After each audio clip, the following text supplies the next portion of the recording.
Sinister stories. Max was a typical teenager, always eager to try out the latest technology. When he got his hands on a brand new VR headset, he was excited to dive into the immersive world of virtual reality. He scoured the App Store for games, looking for the most thrilling and engaging experiences. That's when he stumbled upon a new game called Nightmare Descent. The game's description promised an intense horror experience unlike anything he'd ever seen. Players were challenged to navigate a haunted mansion filled with puzzles, traps, and sinister creatures.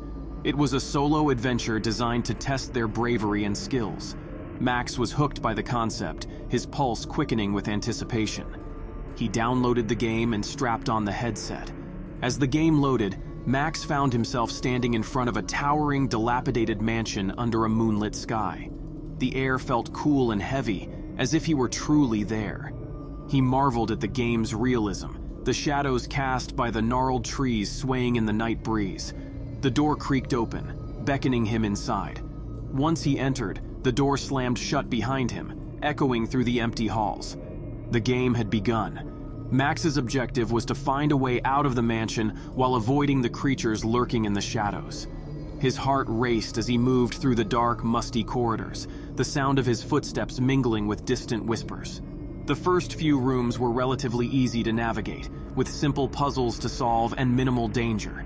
Max's confidence grew as he progressed, but he soon realized the game was escalating. The traps became more devious and the creatures more aggressive. He barely avoided a trapdoor in the floor, stumbling to regain his balance.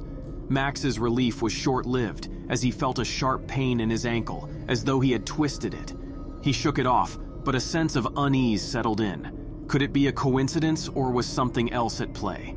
He continued deeper into the mansion, cautiously navigating the halls and solving puzzles. But each time he encountered a trap or was attacked by a creature, he felt the pain in real life. A scratch from a grotesque creature's claw left a burning sensation on his arm. A fall from a second-story window resulted in a bruised leg. Max tried to remove the headset, but the game continued to play and he still felt new sensations of pain. So he put the headset back on. Panic set in as he realized he was trapped in the game, forced to endure its horrors and pain. The mansion seemed to come alive, its walls shifting and changing, trapping Max in a nightmarish labyrinth. He fought his way through the rooms, using anything he could find as a weapon. His once excited breathing turned to desperate gasps as he struggled to keep his wits about him. As he descended further into the mansion's depths, the line between reality and the game blurred. Max's injuries accumulated, his body weakening with each encounter. He knew he couldn't go on much longer. Then he stumbled upon a room with a large mirror on the far wall. The mirror's surface shimmered strangely, drawing Max's attention. In the reflection, he saw his own image, battered and bruised, with the VR headset still strapped to his head. But the figure in the mirror smiled back at him menacingly. Max's reflection stepped out of the mirror, now a tangible, sinister version of himself. It spoke in a chilling voice. "You are not leaving this game. I am your tormentor now, and you will play forever." Max tried to fight back, but his reflection was stronger, faster, and seemed to anticipate his every move. It toyed with him, inflicting pain that Max could feel in real life. As Max's strength waned, he knew he needed to find a way out of the game or risk losing his mind, or worse, his life. He made a desperate run for it, hoping to find an exit in the twisting halls. But every door he opened only led him back to the same room, the same mirror, and the same sinister version of himself. Max's desperation grew as he realized he was trapped in an endless loop, his reflection blocking his escape every time he tried to leave. The mirror seemed to feed off his fear and pain, its surface growing brighter and more malevolent with each encounter. Max's thoughts raced as he tried to devise a plan. His tormentor's mocking laughter echoed through the room, sending chills down his spine. He felt a creeping despair, but amidst the chaos, a spark of hope emerged. There had to be a way to break free. He focused on the mirror, trying to recall if there had been any clues earlier in the game that might help him.